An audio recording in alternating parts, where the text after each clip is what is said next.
Você imagina comprar uma plataforma de petróleo offshore e acredita que o segredo do sucesso é relativamente simples. Basta encontrar um campo petrolífero promissor, investir em uma estrutura gigantesca, contratar centenas de profissionais altamente qualificados e deixar o petróleo fluir continuamente do fundo do mar para os tanques de armazenamento. Na sua cabeça, quanto mais barris forem produzidos diariamente, maior será o faturamento. Afinal, o petróleo continua sendo uma das commodities mais valiosas do planeta.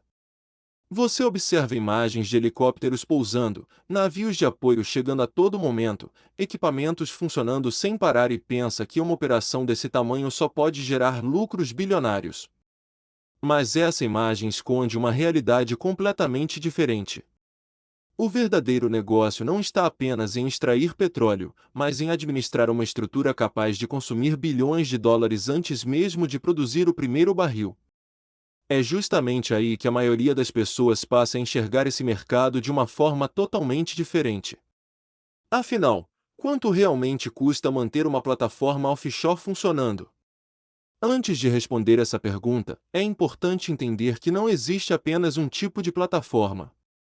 Existem unidades de exploração, utilizadas para descobrir reservas, plataformas fixas instaladas em águas mais rasas e enormes unidades flutuantes chamadas FPSs, que produzem, processam, armazenam e transferem petróleo diretamente no oceano. Algumas são projetadas para operar durante 20 ou 30 anos praticamente sem sair do local. Outras são alugadas por empresas especializadas. Essa diferença muda completamente o modelo financeiro do projeto. Comprar uma plataforma exige um investimento inicial gigantesco, enquanto alugar reduz o desembolso imediato, mas cria pagamentos constantes durante muitos anos. Parece uma decisão simples, porém ambos os caminhos possuem vantagens e riscos capazes de alterar completamente o retorno do investimento. Agora vamos fazer as contas.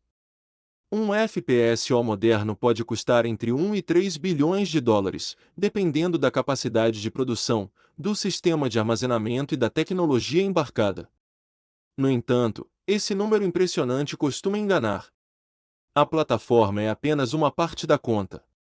Antes dela existem anos de estudos geológicos, levantamentos sísmicos em 3 dimensões, perfuração de poços exploratórios, análises ambientais, licenciamento junto aos órgãos reguladores e testes que determinam se a reserva realmente possui viabilidade econômica.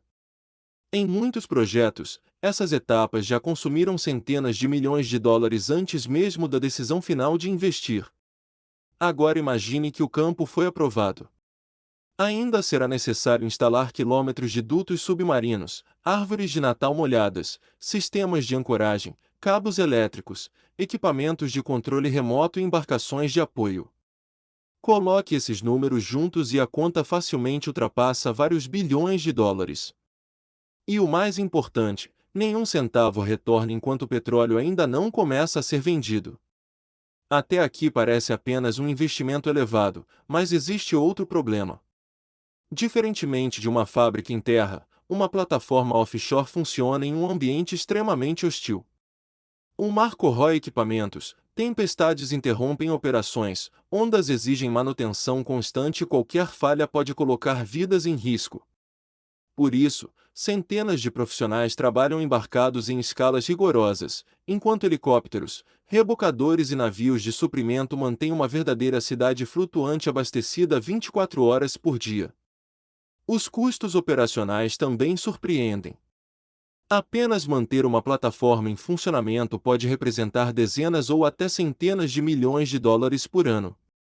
Combustível, alimentação, energia, manutenção preventiva, inspeções, peças de reposição, comunicação via satélite, sistemas contra incêndio, treinamentos obrigatórios e seguros especializados fazem parte da rotina financeira. E existe um detalhe curioso: mesmo quando a produção é interrompida para manutenção, boa parte dessas despesas continua existindo. Agora chegamos ao mecanismo econômico mais importante dessa indústria. Você provavelmente imagina que a plataforma mais lucrativa seja simplesmente aquela que produz mais petróleo. Mas a resposta correta é diferente. O fator decisivo é o custo por barril produzido. Imagine duas plataformas. A primeira produz 200 mil barris por dia com um custo operacional de $20 por barril. A segunda produz apenas 80 mil barris, mas gasta $45 por barril. Se o preço internacional do petróleo cair de 80 para $55, a primeira continua gerando caixa. A segunda pode operar com margens extremamente reduzidas ou até registrar prejuízo. Ou seja, produzir muito não basta. É preciso produzir de maneira eficiente. Essa lógica ficou evidente em diversos momentos da história. A Petrobras investiu fortemente no desenvolvimento das reservas do pré-sal, um dos projetos offshore mais importantes do mundo. Embora os investimentos iniciais tenham sido gigantescos, a combinação entre alta produtividade dos poços e ganhos tecnológicos reduziu significativamente o custo de extração ao longo dos anos, tornando muitos campos altamente competitivos mesmo em períodos de preços mais baixos do petróleo. Por outro lado, durante a crise iniciada em 2014, diversas empresas internacionais cancelaram ou adiaram projetos offshore porque os custos previstos deixaram de ser sustentáveis diante da forte queda da cotação do barril. Se você estivesse administrando uma plataforma, outra decisão importante surgiria rapidamente.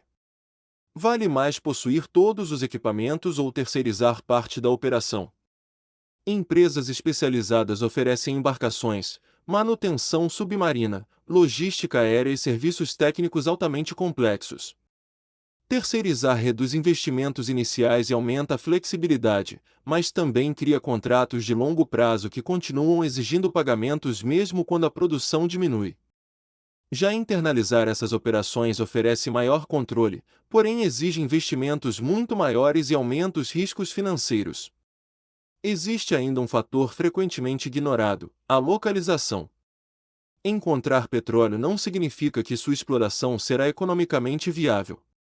Quanto maior a profundidade da água e mais distante da costa estiver o campo, maior será o custo com transporte de pessoas, equipamentos, combustíveis e suprimentos. Um campo extremamente rico pode gerar menos retorno do que outro aparentemente menor simplesmente porque exige uma logística muito mais cara.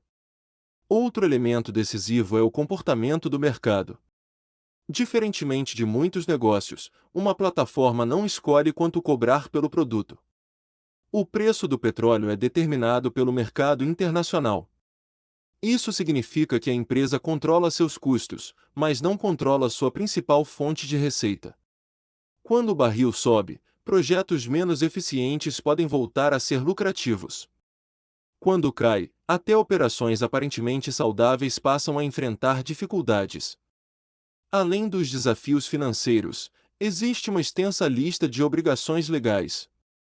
Licenciamento ambiental, inspeções periódicas, certificações internacionais, normas de segurança do trabalho, planos de resposta a emergências e seguros bilionários são indispensáveis. Um simples atraso em uma inspeção obrigatória pode provocar paralisações temporárias extremamente caras. Em operações dessa dimensão, dias parados representam milhões de dólares que deixam de entrar no caixa. Agora imagine um cenário otimista. O campo produz acima das expectativas, os equipamentos apresentam alta disponibilidade, o preço internacional permanece elevado e os custos operacionais são mantidos sob controle. Depois de muitos anos, o investimento começa a ser recuperado, gerando retornos expressivos para acionistas e governos por meio de royalties e impostos. Mas também existe o cenário adverso. O preço do petróleo cai, um equipamento crítico apresenta falha, a manutenção demora mais do que o previsto e novos concorrentes aumentam a oferta mundial. De repente, uma operação que parecia extremamente lucrativa passa a consumir caixa rapidamente. A plataforma continua movimentada, helicópteros continuam pousando, navios seguem chegando e centenas de profissionais permanecem trabalhando. Para quem observa de longe, tudo parece normal. Financeiramente, porém, a realidade pode ser completamente diferente. É justamente essa a maior lição da economia do petróleo offshore. O tamanho da plataforma, o número de trabalhadores embarcados ou a quantidade de navios ao redor não revelam a saúde financeira da operação. O verdadeiro indicador está na combinação entre produtividade, custo por barril, eficiência operacional, controle dos riscos e capacidade de atravessar ciclos de alta e baixa do mercado. Se você tivesse que decidir hoje, compraria uma plataforma própria ou preferiria operar uma unidade alugada? Deixe sua opinião. E se você gosta de entender como funcionam os maiores negócios do mundo além da aparência, inscreva-se para acompanhar as próximas análises econômicas.